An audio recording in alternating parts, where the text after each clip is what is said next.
President Donald Trump toned down his harsh rhetoric toward North Korea during a visit to Seoul, telling reporters the Pyongyang regime should come to the table to make a deal and refusing to rule out direct talks. Trump toasts Moon Jae-in during a state dinner in Seoul on November 7. Trump's remarks were a far cry from his comments in recent months, when he promised fire and fury against North Korean leader Kim Jong-un and suggested negotiations with Pyongyang were a waste of time.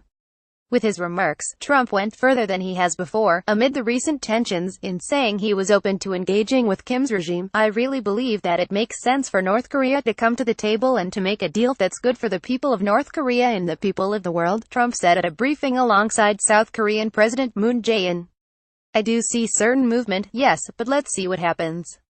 Pyongyang's accelerated missile and nuclear weapons program and a war of words between Trump and Kim have jangled nerves in Asia and the US and ratcheted up tensions to the highest level in decades.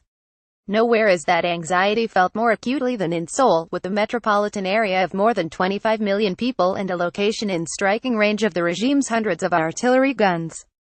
"Talks and some kind of deal are the only way out of this," said John Delury, an associate professor of Chinese studies at Yonsei University in Seoul. "What really needs to happen now is quiet conversation between American and North Korean officials. For the Americans to be able to talk with any credibility, the North Koreans need to know Trump is on board." Read more what Trump, U.S. allies can do about North Korea at wasn't immediately clear how far Trump was willing to go on the notion of making a deal with the North Koreans at this time. Also, the long-held U.S. position is that no direct talks can occur until North Korea gives up its nuclear weapons.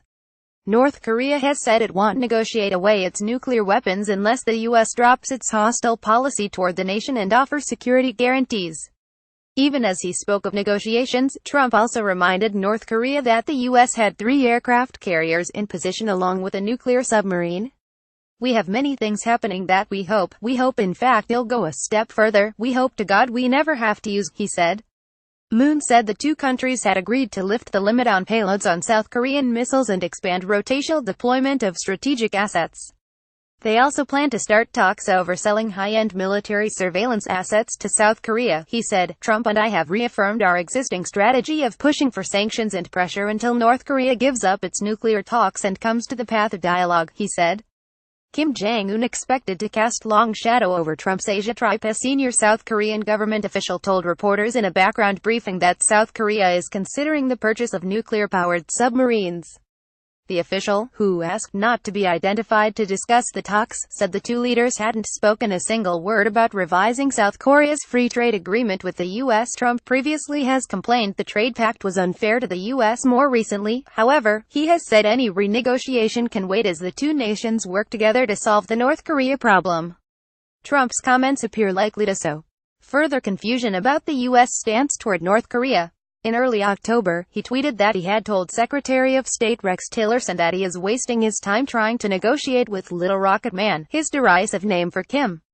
In a follow-on tweet, he said, "Save your energy, Rex, well, do what has to be done." And on October 2, Trump's spokeswoman Sarah Huckabee Sanders said now is not the time to talk and the U.S. only wants to talk with North Korea over freeing 3 U.S. citizens held by the regime. How the U.S. defends against a North Korean missile. It's a good sign that Trump behaved and refrained from provocative language about North Korea and offensive language about South Korea, said Do-yeon Kim, a visiting senior fellow at the Korean Peninsula Future Forum in Seoul. The two presidents said all the right things and their diplomatic display ended without any gaffes and hiccups. The U.S. president has been pressing China to put maximum pressure on North Korea, while the U.S. approach also includes urging the governments in Seoul and Tokyo to set aside decades of mistrust and work together. American officials are also calling on countries around the world to expel North Korean diplomats and send North Korean guest workers home.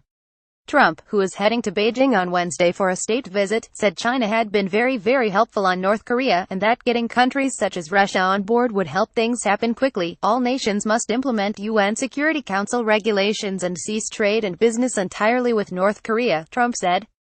It is unacceptable that nations would help to arm and finance this increasingly dangerous regime. North Korea last month accused the U.S. of seeking to ignite a nuclear war and said American fighter jets were simulating a surprise nuclear attack on Kim's regime with a drill in South Korea. North Korea defies the world with nuclear ambitions. Quick take in a briefing on Tillerson's plane on the way to Asia, a senior State Department official said there was evidence the U.S. pressure campaign was working. The official, who briefed reporters on condition of anonymity, said a recent article in North Korea's state news agency that the sanctions were tantamount to genocide was an indication that Pyongyang was feeling the bite of the restrictions. The official also said, however, that there was no indication North Korea was currently willing to come to the negotiating table, and said there was little to discuss as long as Kim's regime remains committed to developing a nuclear weapon. Malcolm Davis, a senior analyst at the Australian Strategic Policy Institute in Canberra, said it's in Trump's interest to show that, in effect, he's done everything he could to avoid a conflict, including talking to the North Koreans. If the Americans are making the overtures to the North Koreans, look, we are prepared to talk, and the North Koreans throw it back in their face. The responsibility for what happens next is North Korea's. It is not America's, Davis said. From the American perspective, for diplomacy to work, North Korea has to denuclearize. North Korea is not prepared to denuclearize. That's their opening position, he said. So you've got irreconcilable positions, with assistance by David Tweed, Nick Wadhams, Shen Haikong, and Justin Sink.